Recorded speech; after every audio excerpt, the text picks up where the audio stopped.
Pinapayuhan ng mga eksperto ang mga magulang na limitahan ang paggamit ng iba't ibang gadgets ng inyong mga anak.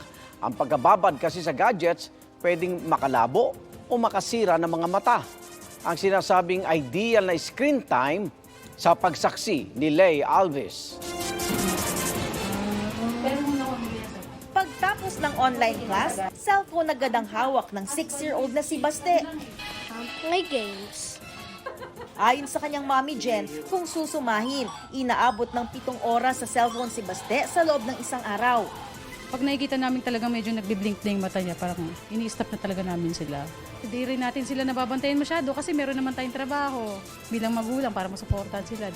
Usually naglalaro, pero minsan nanonood din ng videos online. Para raw mabawasan ang pag-cellphone, binibigyan nila ng ibang aktibidad si Baste. Papatingnan na rin daw niya ito sa ophthalmologist dahil baka magaya raw ito sa 14-year-old na kuya niyang si Timothy na mahigit 200 na ang grado ng salamin. Ayon sa mga espesyalista sa mata, batay sa guidelines ng World Health Organization, ang mga batang below 2 years old dapat daw iiwas sa gadgets. Dapat namang limitahan lamang sa 1 oras ang screen time kada araw ng mga batang edad 2 to 5 years old.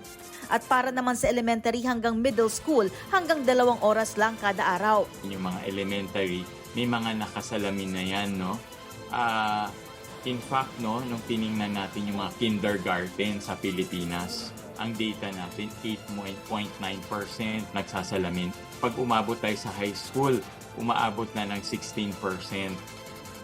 Majority nito are nearsighted or myopia. Makatutulong daw ang iba't ibang aktibidad para maiwas sa sobra-sobrang screen time ang mga bata.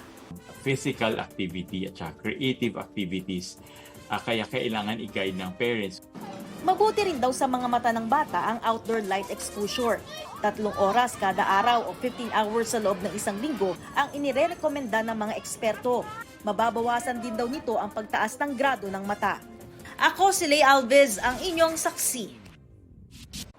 Makaiga ang saksiyan ng unang pasok ng mga balita. Maaaring mapanood ang saksi at ang iba pang GMA Newscast sa youtube.com/GMA News. I-click lang ang subscribe button. Sa mga kapuso abroad naman, maaari po kaming masubaybayan sa GMA Pinoy TV at www.gmanews.tv.